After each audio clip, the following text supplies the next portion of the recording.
सद्गुरु स्वामी कृष्णानंद जी महाराज द्वारा जपजी साहिब भाष्य।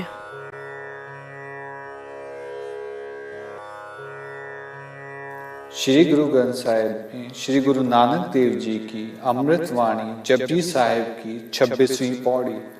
अमूल गुण अमूल व्यापार अमूल व्यापारिये अमूल पंडार अमूल आवे अमूल ले जाए अमूल पाए अमला समाए अमूल तरम अमूल दीबान अमूल तुल अमूल परवान अमूल बख्शीस अमूल निशान अमूल करम अमूल फरमान अमूलो अमूल आख्या ना जाए। आख आख रहे लिवलाए आखे वेद पाठ पुराण आखे पढ़े करे वख्यान आखे बरमे आखे इंद आखे गोपी तय गोविंद आखे ईसर आखे सिद्ध आखे केते कीते बुद्ध आखे दानव आखे देव आखे सुर नर मुंजन से केते आखे आखन पाए केते कह के उठ जाए एते कीते होर करे ता आख ना सके केई के जेवट पावे तेवट होए नानक जाने साचा सोए जेको आखे बोल विगाड़ ता लिखिए सिर गावारा गावार। आज हम 26 पौड़ी पर विचार करेंगे। विष्णु सिद्ध भी इनका वर्णन करते हैं। आखर ईसरु आखे सिद्ध। सदगुरु नानक देव कहते हैं इनके गुण अमूल्य हैं, इनके व्यापार भी अमूल्य हैं, इनके व्यापारी भी अमूल्य हैं, इनके भंडार भी अमूल्य हैं। जो लेने आते हैं वह भी अमूल्य है, जो ले जाता है वह भी अमूल्य है। उसका भाव भी अमूल्य है, उसकी समाधि अमूल्य है, उसका धर्म अमूल्य है, उसका वरदान अमूल्य है, उसका प्रतीक अमूल्य है। उसका बखान करते करते कितने ध्यानस्थ हो जाते हैं। वेद का वर्णन करते हैं, पुराण उसका पाठ करते हैं, विद्वान उसका वर्णन और बखान करते हैं, गोपी और गोविंद उसका वर्णन करते हैं, विष्णु और सिद्ध उसका वर्णन करते हैं, अनेक अनेक बुद्ध उसका वर्णन करते हैं, दानव और देव उसका वर्णन करते हैं, सुर नर मुनि जन और सेवक जन उसका वर्णन करते हैं। कुछ वर्णन कर पाते हैं तो कुछ वर्णन करते करते ही विदा हो जाते हैं। उसने जो किया वह भी करेगा, उसका हिसाब कोई और नहीं लगा सकता है। वह जैसा चाहता है वैसा हो जाता है। पर यदि उसका वर्णन करने का दंभ भरे तो उसकी गिनती गंवारों में भी गंवार में होनी चाहिए। गुरु नानक देव कहते हैं कि अमूल्य है, वह अमूल्य है। गुरु नानक देव यत्र तत्र तीर्थ यात्रा करते थे। और एक बार तीर्थ यात्रा करते करते एक धर्मशाला में निवास करने चले गए। वह एक भक्त का धर्मशाला था, वह सेवा करता था। जब कोई साधु महात्मा की सेवा करता था तो उससे एक ही प्रश्न करता था कि साधु महात्माओं का भाई आपका तो सेवा की, इसका फल क्या मिलेगा हमको।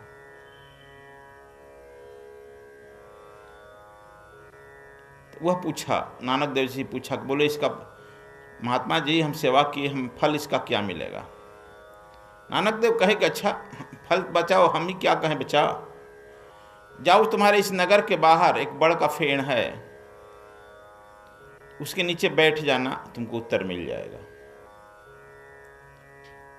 प्रतीक में इशारा में ध्यान देते हैं, इशारा में जवाब देते हैं लोग। जो बहुत बोलता है वह समझो कि उसमें दम नहीं होता। हम बोल रहे हैं ना बहुत।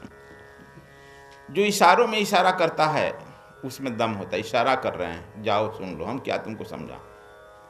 वह उस बरगद के पेड़ के नीचे गया, बैठा तो देखता है ऊपर एक कौवा की जोड़ी था, पति पत्नी। वे कौवे उसके तरफ भी देखें और देखते ही सफेद बगुले बन गए, काले से सफेद बन गए। आकर आया, कहा कि गुरुदेव तो हम लोग देखे लेकिन कुछ उत्तर नहीं दिया, तो कुछ तो हुआ होगा। कहा कि काले से सफेद बन गए। अच्छा जाओ, फिर जाओ, दूसरे दिन वहीं पे तुमको उत्तर मिलेगा। फिर दूसरे दिन गए तो वे बकुला दोनों है पति पत्नी बैठे थे। यह देखा कि भाई बताओ हमारे प्रश्न का उत्तर, साधु महात्माओं संत का सेवा करने का क्या फल है। वे बकुले भी इसके तरफ देखे, दोनों हंस हंसनी बन गए। फिर कहे कि गुरुदेव तो बड़ा आश्चर्य हुआ, ये सब बनते गए, उत्तर नहीं मिला। कहा नहीं मिला, तुमको समझ में नहीं आया। उत्तर तुमको बच्चा समझ लेना चाहिए, जाओ फिर मिलेगा उत्तर। तीसरा दिन भी जब गए, वे हंस हंसनी भी देखे तो दोनों जो है सुंदर दिव्य पुरुष बन गए, पति पत्नी औरत की बन गए। आ करके उनको झुक कर प्रणाम किए, कहे कि भाई संत महात्मा की सेवा का क्या फल है? तो कहा कि आपको मालूम नहीं हुआ, आप संत का, महात्मा का, गुरु नानक देव का सेवा किए हैं, आपके पहले दिन दर्शन किए ही हमको कौआ से बकुला बन गए, दूसरे बार आए तो अभी आप ही का हम दर्शन किए और आपके दर्शन मंत्र से हम हंस हंसनी बन गए, तीसरे बार आए तो आपके दर्शन मात्र से देखिए हम शुद्ध दिव्य पुरुष बन गए।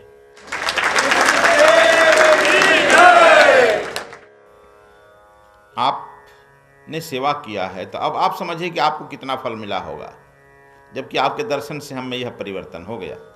तो यह देखो, इसलिए गुरु नानक देव कहते हैं कि वह अमूल्य है।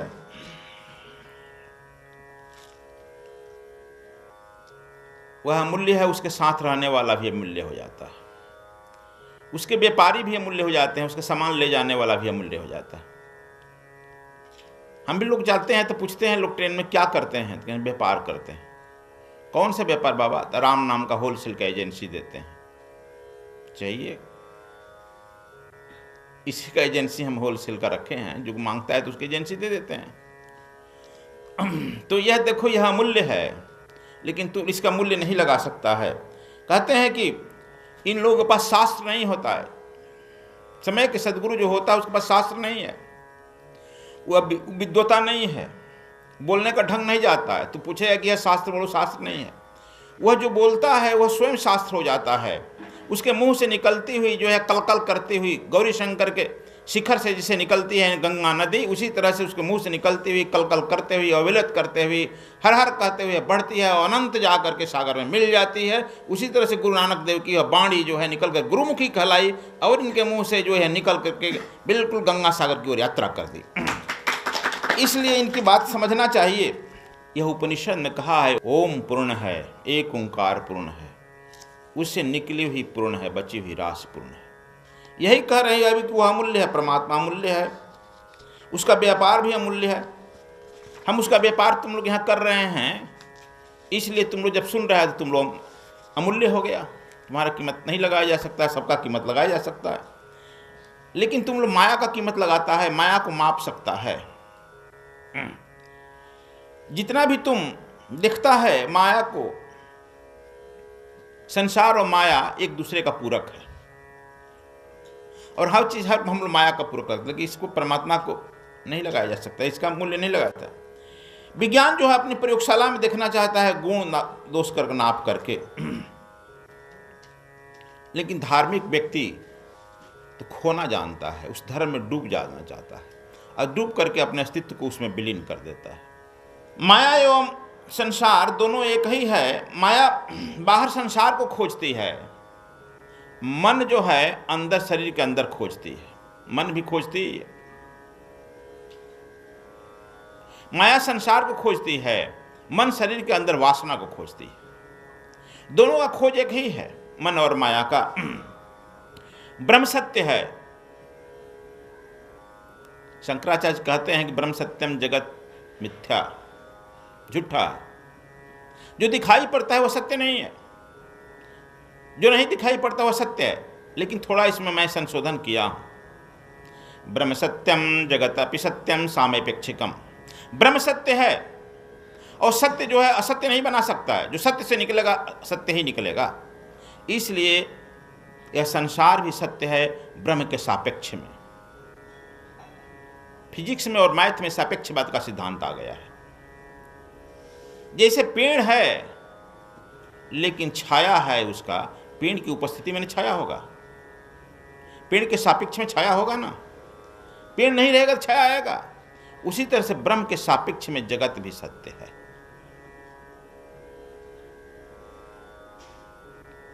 पेड़ के सापेक्ष में छाया सत्य है, उसमें विश्राम करते हैं। उसी तरह से यह बात समझो। हम लोग यह कहते हैं कि वह सब अमूल्य है, उसका भंडार भी अमूल्य है, लेकिन हम लोग हिटलर, लेनिन, मार्क्स, चंगेज खां, ये सब मूल्यवान है, इनका मूल्य लगता है। राजनेताओं का भी मूल्य लगता है। तभी ना इस पार्टी से उस पार्टी में बिकते हैं, खरीद बिकती। तुम अपने बच्चे को दुल्हा के रूप में भी मूल्य लगाते हो, तिलक लेते हो, मूल्य लगाते हो ना, दुल्हन का भी मूल्य लगाते हो, सब चीज का मूल्य लगता है, लेकिन भगत का मूल्य नहीं लगता है। इस संसार में माया में सब चीज खरीद फरोख्त होती है, लेकिन तुम तीर्थ में जाते हैं तो पंडा का भी मूल्य लग जाएगा। इतना पंडा पैसा देगा, फटाक से तुमको अंदर मूर्ति तक ले जाएगा ना। तीर्थ के अंदर पंडा का भी लग जाएगा, मौलाना और गुरु ग्रंथी का भी मूल्य लग जाएगा, तांत्रिक और मांत्रिक का भी मूल्य लग जाएगा, लेकिन नानक का मूल्य नहीं लगा सकते, अमूल्य। जो उस ब्रह्म को जान जाता है वह अमूल्य हो जाता है, उसका मूल्य तुम्हारे बस का। नानक, कबीर, दादू, दरिया, पलटी, भक्त बोलो जो हैं, इनका मूल्य नहीं लगा सकते। जो उसका व्यापार करने लगता है उसके व्यापार का भी मूल्य नहीं लगा सकते।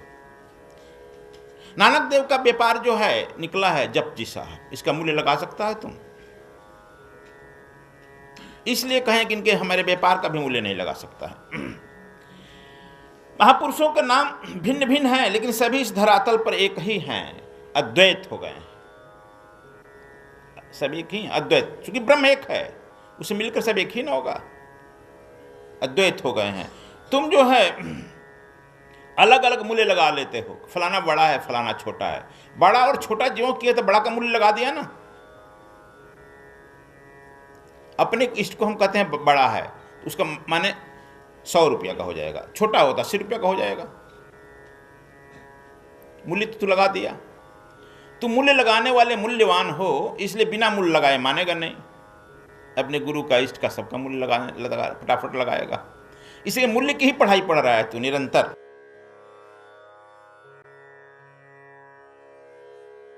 श्री गुरु ग्रंथ साहिब में श्री गुरु नानक देव जी की अमृतवाणी जपजी साहिब की 27वीं पौड़ी।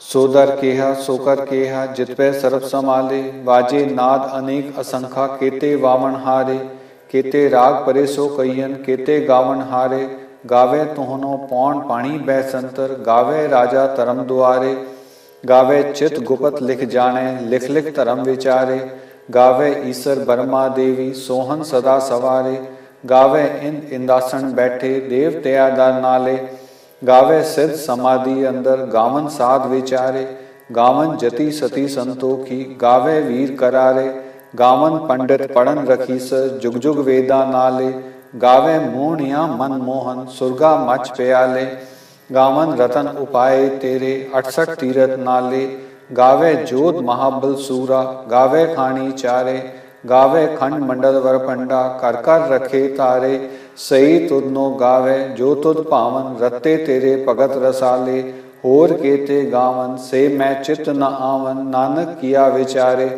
सोई सोई सदा सच साहिब साचा साची नाई, है भी होसी जाए न जासी रचना जिन रचाई, रंगी रंगी भांति कर कर जिनसी माया जिन उपाई, कर कर वेखै कीता अपना जिव तिस दी वड्याई, जो तिस भावै सोई करसी हुक्म न करना जाई, सो पातशाह साहा पात साहिब नानक रहन रजाई। हम सुने हैं कि एक स्कूल में एक इंस्पेक्टर गया था, तुम लोगों की स्कूल की ही बात है तो स्कूल की बात कह दें, तुम ब्रह्मचारी हो आचार्य हो। एक इंस्पेक्टर गया था और वह लड़के से पूछा, आकाश में हवाई जहाज 1000 किलोमीटर के स्पीड से जा रही तो मेरा उम्र क्या होगा। और साथ ही साथ कहा कि हम जब से इंस्पेक्टर हैं तब से ही प्रश्न पूछते आ रहे हैं, स्कूलों में कोई विद्यार्थी नहीं बताया यार, कहीं तो कोई बता दे। उस स्कूल का सबसे बदमाश एक लड़का था, हाथ उठाया, हम बताएंगे बदमाश। सब मास्टर गड़बड़ा गए कि बदमाश है, कुछ हम लोग गड़बड़ करेगा, पीछे से इशारा कर दे मारेंगे। लेकिन लड़का एकदम कहा कि हम दोनों हाथ उठा दिए, सर हम बताएंगे। कहे कि अब तो ये लड़का कुछ किया। इंस्पेक्टर खुश हुआ कि अच्छा, बड़ा आश्चर्य है कि आप लोग स्कूल में एक लड़का तो खड़ा होता दिया, दोनों हाथ उठा दिया बताने के लिए। वह लड़का, इंस्पेक्टर पूछा कि अच्छा बोलो बच्चा कितना हमारा उम्र है। कहा कि सर का 40 वर्ष। कहा कि यू आर करेक्ट, ठीक मेरा 40 वर्ष उम्र है। उस लड़के को गोद में उठाकर नाचने लगा। गजब इंटेलिजेंट लड़का। सब मास्टर कहते थे कि अब क्या करें, ये तो बदमाश लड़का है। लेकिन कहे कि सरकार हम लोग पढ़ाते हैं ना, अलग से क्लास भी लेते हैं हम लोग, छुट्टी के बाद भी क्लास लेते हैं। हाँ तुम लोग को अब हम इनाम देने के लिए, स्पेशल प्रमोशन देने के लिए, हाँ सरकार हम लोग बहुत मेहनत करते हैं। अब देखो लड़का से लेकिन पूछा कि बताओ फार्मूला तो बताओ कि तुम कैसे उत्तर बताया, फार्मूला जरा इसका बताओ। कहा सर ठीक कहें तो हाँ कि हमारे घर में हमारे चाचा जो हैं ना सब्जी खरीदने जाते हैं स्कूल में, इतनी घर पर सब्जी खरीद कर जाते हैं ना, घर के सामान खरीदने जाते हैं तो कहते हैं कि 2 रुपया किलो टमाटर मिला है, तो मेरा उम्र क्या है। सरकार दिमाग से थोड़ा आधा है, आधा पागल है। उनका 20 बरस उम्र है, तो हम 20 में 2 का गुणा कर दिए, समझे कि आप बड़ा का पागल हैं। तो आपका उम्र 40 वर्ष निकल आया ना। अरे बाप रे। यह जो है जैसा प्रश्न रहेगा उत्तर तो ऐसा ही आदमी देगा ना। तुम लोग भी ऐसी प्रश्न करते हो, लेकिन नानक जी यहाँ पर स्वयं से प्रश्न कर रहे हैं कि वह कितने गाने वाले हैं, कितने बाजाने वाले हैं। भाई नाच बज रहा है, अनंत राग रागनियाँ हैं। साधक जब उस परम तत्व में डुबकी लगाता है, उस अनंत की यात्रा पर जब निकल जाता है, तब यह सब राग रगनियाँ अपने आप सुनाई पड़ने लगता है। जब तुम्हारी कुंडलनी जग जाती है, अनंत बाजे बजने लगते हैं, भीतर बाहर सब, मदहोशी आने लगती है। यह उस समय की बात इनकी है, अंतर यात्रा की। तुम इस तरह से भी मंदिर में प्रवेश करता है, मंदिर में जाता है प्रवेश, तो ऊपर घंटा रहता है, बजाता है ना, अब दरवाजे पर टंगा रहता है, दरवाजे पर घंटा बजाता है, अंदर प्रवेश करता है, नमन करता है, पूजा करता है। फिर जब निकलता है तो घंटा ऊपर बजाता है, सर के ऊपर गूंजता है। तो उस परमात्मा के उसी का अनुभव करके जो बताया है उसका प्रतीक बनाया है ना, इसीलिए कहा वह प्रतीक भी अमूल्य है। तुम नहीं देख रहा है इसलिए कहते कि नहीं बेकार की बात है। देख रहे हैं कि यह प्रतीक अंदर बज रहा है, बाहर बज रहा है। कबीर साहब भी कहते हैं बाहर भीतर का एक लेखा, जस बाहर तस भीतर देखा। जब भीतर देख लिए तो कहते हैं अमूल्य अमूल्य है, यह मंदिर प्रतीक भी अमूल्य है। इशारा कर रहा है। अब तुम नहीं जाओ तो क्या करें। कहते हैं कि जब सुनाई पड़ने लगता है तब उस अखंड ज्योति का दर्शन होता है, उस नूर का दर्शन होता है, तब तुम्हारे मुंह से अन्यास निकल जाता है, एक ओंकार सतनाम करता पुरुष निर्भव निर्भय अकाल मूरत सब अकाल मूरत अजनु सभयम प्रसाद, अपने आप निकल जाता है ना।